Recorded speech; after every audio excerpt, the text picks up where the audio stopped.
Welcome to the Daily Update, where I'll go over the action in the market for Tuesday, November 21st, and then we'll see how things look for Wednesday, November 22nd. We had a bit of a pullback. There was some profit taking that took place. We're seeing volume really dropping off ahead of the holiday weekend that's coming up, but things are still looking pretty positive overall. We're going to be getting a lot of economic data in Wednesday's session, so we'll have to see if that has some kind of an impact. Also, NVIDIA came out with their earnings as well. There was this buy the rumor, sell the news, and in the extended hours, NVIDIA is down. We'll have to see if that ends up carrying over into Wednesday's session. Let's go back and talk about what happened. Right at the open, we had a lower open below the daily pivot at 45.38. And then that's pretty much where we sat. We were a little bit above, a little bit below the daily pivot for the rest of the session. We ended up closing down 0.2% on below average volume because we are going more into holiday mode now. We are still positive with the technicals, but we're looking extended in the short and intermediate term. The long term is still showing some improvement. It's about inflation, interest rates, growth concerns, and geopolitical events, specifically what's going on in Israel. We did see a pickup in hedging when you look at the equity put call ratio, and I'll show you a chart of that. And that only stands to reason. We're going to have a 4-day weekend coming up. A lot of people are already taking time off, or they're going to be taking some time off, and they want to protect those positions in case anything happens over the weekend.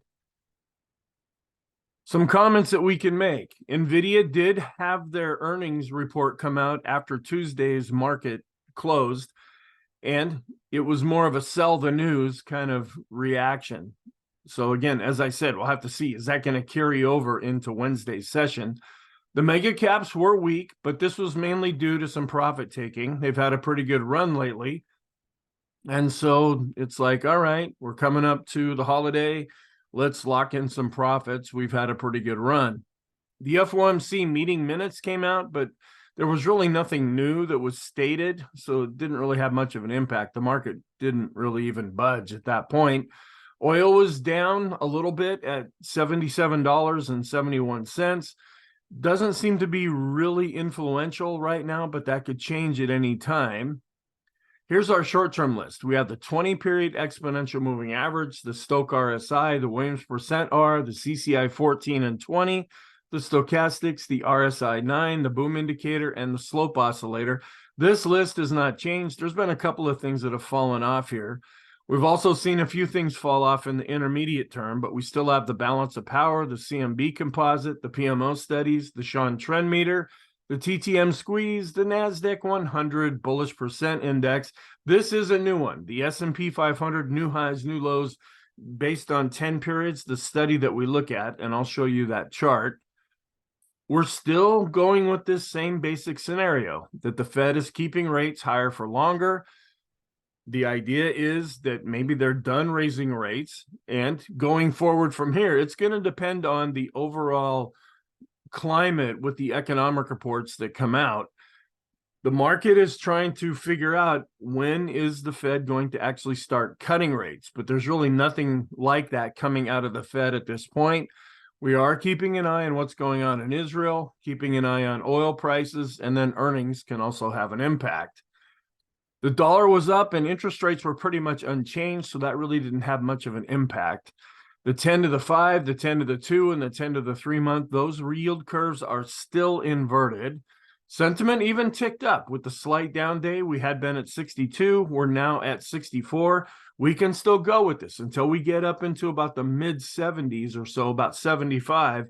That's when we start to look extreme positive. But for right now, we can continue to go with the general flow of sentiment. Our trend is still positive. The ADX is above its moving average and the green line is on top. I've changed our bias over to mixed just because we had a slight down day and we might see some real muted action. We'll have to also see, is the market going to react to some of these reports coming out on Wednesday? But our momentum is still positive. The economic reports that did come out, we had existing home sales, and I don't have a chart of this. It's not a real influential report. It came in at 3.79 million. That's less than the 3.9 million they had expected. Last time it was at 3.95 million existing homes that were sold. And I don't have any charts for that, but here is the chart where we were unchanged with the 10-year yield at 4.42%. As I keep saying, that's above the 4.02%, which could be biting into corporate profits. Here's our intraday chart where we did gap down just a little bit, right down below the daily pivot. We never made it down to S1. We made it back up to the daily pivot and just chopped above and below the daily pivot for the rest of the day. Here's the intraday chart where we saw some weakness right before the market opened, and then there was some kind of choppiness during the session, and we're just a little bit negative in the initial overnight session. We did see growth outperform. Now, both were down. So the blue line and the red line were both negative on the day, but growth was down less than value. When we look at the intraday chart of the S&P growth versus value, we actually saw growth outperforming. That is somewhat positive. And then the end of day chart where, like I said before, large cap growth versus value, it was down, but down less. We were also down less with the mid caps and the small caps. So when we look at small cap growth to value, this did outperform a little bit. We're still chopping more or less sideways here, but this is still holding up for right now. That could end up being positive for the small caps. We're also seeing the mid caps holding up fairly well too with its growth to value ratio. And we saw a little bit of a turn up, but not any real strength here when we look at the S&P 500 growth to value ratio. We are still looking okay at this other growth to value measure that we look at. We're breaking out above these previous highs. We were down just a little bit here, but it's still hanging in there for right now.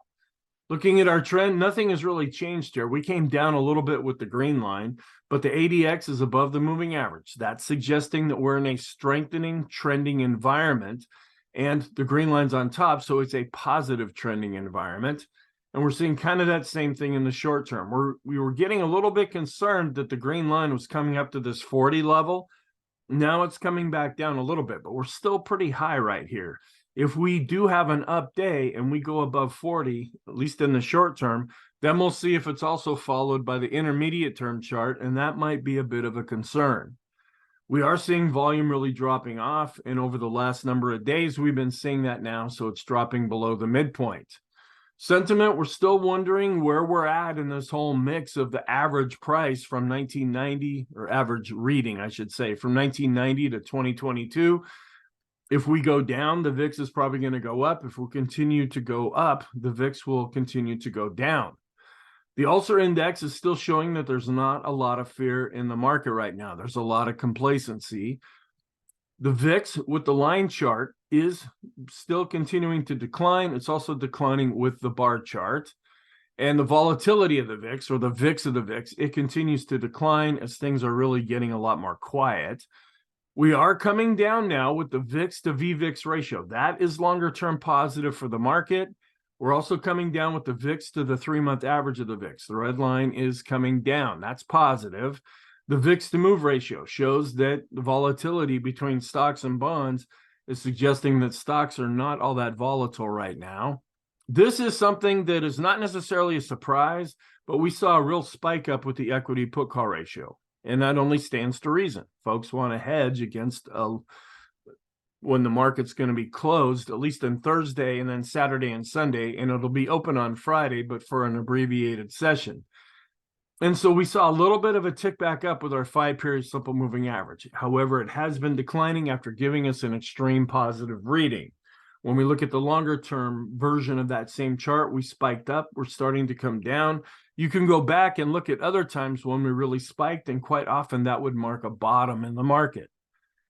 We're kind of turning over a little bit. You have to really look hard here, but the equity put call ratio based on 253 periods, it is starting to turn over as we're seeing lower and lower VIX readings or equity put call readings day by day.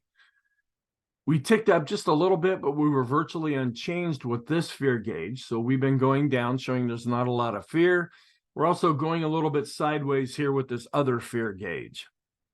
We came back down a little bit with the risk on versus risk off ratio. It has been bouncing back up, but longer term, it still is continuing to decline. We want to see this really going up if we're going to have more confidence that folks are buying stocks. The advanced decline line studies, we were down just a little bit based on price and volume, but we're still above the moving average. We're rolling over a little bit because not so much that we're seeing weakness with the new highs. They're still hanging in there pretty well, and the new lows aren't expanding. It's just that we're seeing lower readings for the new highs, so that's causing our 5 period to roll over a little bit, but the 10 period continues to advance. The advanced decline ratio, both the blue line and the red line are still above 0. That's positive. Accumulation distribution is still hanging in there and going higher. That's positive for the smart money. The Chaikin money flow also giving another high reading here, and the red line, which is the moving average, is also going up. This is another smart money indicator. We came down a little bit with the NYSE cumulative advanced decline line. In yesterday's video, we came right up to this trend line. Well, now we came down just a little bit, showed a little bit of weakness with our regular NYSE advanced decline line. And we chopped down just a little bit below this moving average with our other NYSE advanced decline line, even though longer term, we are still negative since we saw a death cross, suggesting that the advanced decline line has been declining. We're seeing a little bit of a divergence here where we didn't break out based on price. We did break out based on volume. That could be seen as positive, but we saw both of these areas pull back with the NYSE common stock advanced decline line study. And we came down just a little bit with the common stock NYSE. We were flat with the S&P. We declined with the mid caps, and we also declined with the small caps advanced decline line. Our short-term chart, we're still above this pivot point. We had a difficult time getting above this, and now we've been able to stay above it for the last 2 days. That is positive. The longer we can stay above this, if we do see some weakness, this may end up providing support. On the bottom, we see where volume continues to drop off. We're coming down just a little bit with the 20 period moving average study, but we're just barely extreme positive. We turned down a little bit, but we're still positive with the 50 and the 200. The Stochc RSI dropped a little bit, but it's still extreme positive. We're seeing that same thing with the Williams percent R. The CCI 14 coming down, but still extreme. And the CCI 20 also declined, but is still extreme. We're coming down just a little bit with the force index. It's not extreme right now, and it's still positive, but it has dropped off the last couple of days. But when we look at our stochastics, we are still extreme in the short, intermediate, and long-term versions of this chart. We came down just a little bit with our standard deviations. We're just at the upper end of the +3 standard deviation. That's suggesting that we still have gone up pretty far, pretty fast. The boom indicator is still extreme positive. We're still showing some improvement with the 20 period, and we're also continuing to go up with the 200 period. Intermediate term charts, we're coming down, but still just barely extreme with the balance of power. We're also declining, but still extreme with the CMB composite. The go-no-go system is positive with the dark blue bars.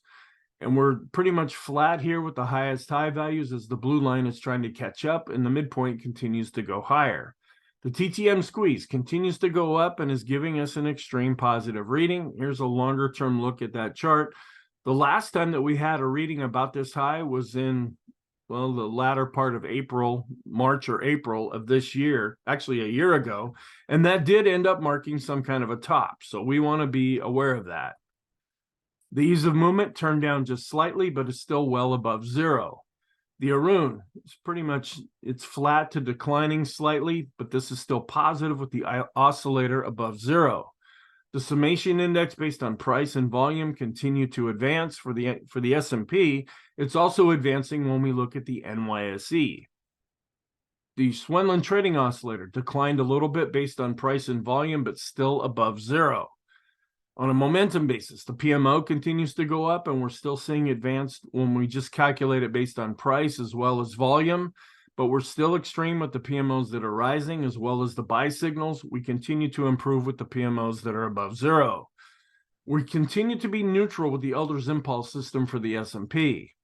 We continue to be positive with the parabolic SAR with the dots underneath. The slope oscillator just continues to go up, and this is getting a little extreme, where the MACD is continuing to look more positive and not necessarily extreme, but you could make a case for that. There's other times when we hit about this level when the MACD started to exhaust itself and actually turn. And here's the longer term MACD. We're still hanging in there with the weekly chart. Now, this won't be completed until after Friday's close, but the fact that we're crossing above this moving average is turning the longer term momentum back to positive. So when we look at the daily chart of all of our oscillators, you can see how the slope oscillator is giving us a pretty high reading right now. The TSI is improving and could be getting close to being extreme. Then in the intermediate term, the MACD, the PMO, and the PPO continue to be positive. Longer term, our oscillators are also positive. The Sean trend meter is still barely above this red line. That's considered to be extreme positive. We're above all of the moving averages in the moving average tree, and the longer we can stay above this, the more these other moving average lines will continue to go up. This is kind of surprising, though. Even with the slight down day, we're seeing the bullish percent index for the S&P continue to chop just a little bit higher, and that's showing more internal strength. The NYSE bullish percent index is also continuing to improve, but we're still below 50. It would turn more positive if we could get above 50. We're turning down just a little bit, but we're still extreme positive with the NASDAQ 100 bullish percent index. The Chaikin oscillator is positive. And the money flow, after giving us an extreme positive reading, is now starting to drop back down. The ultimate oscillator, also extreme positive and starting to drop a bit lower. The vortex turning down again after giving us a pretty extreme reading with the green line. That could actually help to work off some of this extreme positive reading. The RSI 14 is no longer extreme, but the RSI based on 9 periods is still extreme positive. On balance volume ticked down just a little bit, but we are still above an advancing moving average. We turned down a little bit with the 200-day moving average study for stocks in the S&P, and also ticked down with the 50-period moving average study. The copy curve rolling over a bit, but it's still positive. And longer term, we're wondering here, are we getting to an extreme reading? Other times when we got to this level, that often marked a top in the market. The Pring bottom fisher rolling over a bit, but is still positive. And I don't have any Fibonacci study lines again. We're still in no man's land. We're dealing with this previous high right here, where we're just a little bit below that. We were able to get above it intraday on Monday, but now we closed down below it. And then in Tuesday's session, we ended up staying below that level. Is this going to provide some kind of overhead resistance? Our different charts, we're still positive here with the Heiken Ashi looking positive. The Kegi is still positive. The Renko is positive. And the 3-line break is positive. Our longer term chart, we're still well above this long-term trend line going back to 2009. Looking at the equal weight index here, it did tick down a little bit and continues to underperform the S&P 500 weighted index. And we came up just a little bit with our ratio between the two, just showing that not an awful lot of damage has been done, at least to this point. The Dow was down slightly where the transports were up. We haven't seen that much lately, and the utilities were down just a little bit. Although the transports are still underperforming the Dow. That means the red line is underneath the black line. And we're chopping around just a little bit with the Dow to transports ratio. It ticked up barely because the transports were up, whereas the Dow was down. We want this ratio to be going up, and it's kind of chopping around right now when we look at the ratio between the transports and the S&P. We're still above this R2 level for the Dow, so for right now, support is holding. But we continue to be neutral with the diamonds. The NASDAQ actually closed right on the R2 level, so you could suggest that we are holding with support. And we're still above the 61.8% retracement level for the NASDAQ. We're still above this R2 level for the NASDAQ 100. So that support has been holding, and we're still above it, at least for right now. But the Elder's Impulse system for the QQQs are neutral. On a momentum basis, we're still showing that the NASDAQ 100 is positive. The small caps, we're down over 1%. That's another area of weakness. We're below the 200-day moving average, but still above the 50-period moving average. And we turned down a bit with the RSI when we look at the Russell 2000 small cap index, but we're still above 50 here. Although we did have a recent death cross, we had a down day, but momentum for the Russell is still positive. And we switched back over to neutral, where we had been positive for the small caps. And we're right on the 200-day moving average for the mid caps. So this support is holding, at least for right now. And we've continued to be neutral for the mid caps for the Elders Impulse system. The financial sector, after giving us kind of a death cross here, is now crossing back above, and we still see price above the 50 and 200-day moving average. So we're starting to see a new golden cross. The micro caps were down, and we've dropped below 100. That's the green line right here, but we have not set a new 52-week low. The FANG index was down, but still has a pretty healthy looking chart right here, and we're above the 50-period moving average and continue to be in a longer-term uptrend. We're coming right back up to the all-time high here. This could be acting as resistance, and we've not been able to break above that, at least on a closing basis. The dollar was up slightly, and we continue to be in a longer-term uptrend. Keeping an eye on bonds, not a lot of movement here. We were pretty much unchanged with the 10-year yield. We were pretty much unchanged based on price. And an update of our possible positive scenarios. We're still seeing the Qs outperforming the S&P, even though it ticked down a little bit. We're not really seeing an awful lot of strength right now with discretionary versus the S&P, but large cap growth continues to outperform large cap value. When we look at our other growth to value ratios, the large caps and mid caps and small caps are showing some improvement. This is where we're getting just barely into an extreme positive reading. This is the 10-day average of the S&P 500 highs minus the lows. There's two ways to look at this. If we get up into this area, you could suggest that we're overextended to the upside. On the other hand, you could look at this over a 10-period average here and say, yeah, we're seeing some pretty good momentum. When we look at the 5-period moving average of the highs minus the lows, when we look at the NASDAQ, and NYSE, we still continue to be above zero. And we haven't seen that for quite a while. So this is continuing to show that the broader market is showing some improvement. The 50-period new highs, new lows study, we're crossing back above zero. That's longer-term positive because our indicator, the black line, continues to be above zero, which is turning the red line, the moving average, back above zero. The 2-year Treasury yield, we are up here and we're starting to come back down. Is that a spike? Will that end up giving some support to the S&P? The S&P to utilities ratio has been chopping around a little bit, but longer term, it still continues to go up, which often helps the S&P. This also helps the S&P. The staples to S&P 500 ratio, that continues to decline, even though we ticked up a little bit in Tuesday's session. When we look at the 19-day exponential moving average, the advanced decline ratio, we're still above zero based on price and volume. That's suggesting that longer term, and in a broader sense for the S&P anyway, we are looking fairly solid. Here's the Tom Bowley research, where now we're starting to come into the latter part of November, and that's typically when we see positive seasonality. So what's our outlook for Wednesday? We're still dealing with earnings. NVIDIA did report after the close on Tuesday. There was the selling that took place after the earnings report was announced. Again, as I've said now, is that going to carry over into Wednesday's session? We're still keeping an eye on all the different geopolitical events, and the technicals are still positive, but we continue to be either overbought, if you want to look at it that way, or we're showing good momentum. We're not necessarily seeing any significant pullback. We're seeing some profit taking, but it's not all that much. So for right now, it seems to be holding up. We will get the MBA mortgage applications index. We'll get the weekly jobless claims because we usually get those on Thursday. We're going to get them on Wednesday this week. Durable goods will be coming out, and we'll also be getting consumer sentiment.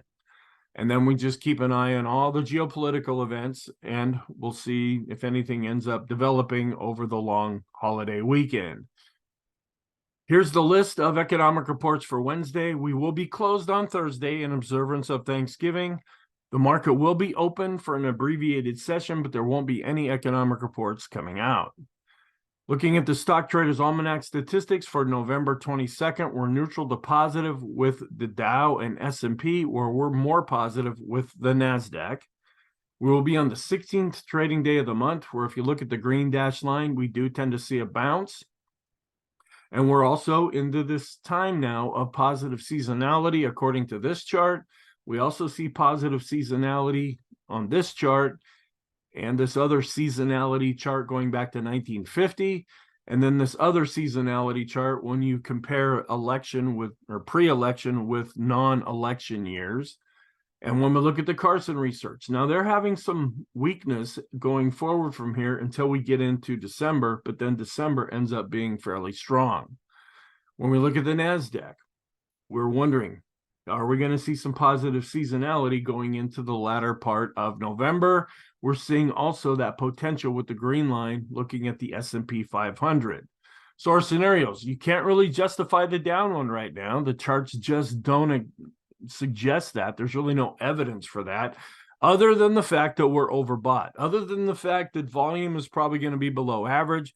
So there could be some kind of a big move if some big player ends up coming into the market, let's say to sell. That could really start to push things one way or the other. But our charts are still heavily in favor of things looking positive, and we're not looking at the sideways trend right now because our ADX suggests we're in a trending environment. The warning signs, we still have the 253 period equity put call ratio that's going up. Now that could start to roll over, but it hasn't really looked all that pronounced yet.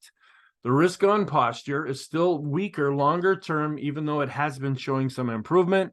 We still are dealing with the Russell, the small caps, and the mid caps, which are working off of recent death crosses. The positive signs, the daily special K chart continues to be positive. On a momentum basis, the S&P and NASDAQ continue to be positive. The 5-period equity put call ratio is going down, which is positive. The parabolic SAR and the vortex indicator continue to be positive. And the bullish percent index for the S&P is continuing to just chop its way a little bit higher. So that is positive. Small and mid cap growth, which I showed the charts of those, they continue to be longer term positive. The financial sector has generated a golden cross after giving us a very brief death cross. And the 50-period exponential moving average of the new highs and new lows study, it is getting further above zero, and that is longer term positive. So our conclusion, we're positive, but we continue to be overbought. We can say that same thing in the short and intermediate term, where we are still positive in the long term. Thank you. I hope you found this helpful. I hope you have a really good day, and I will talk to you in the next video.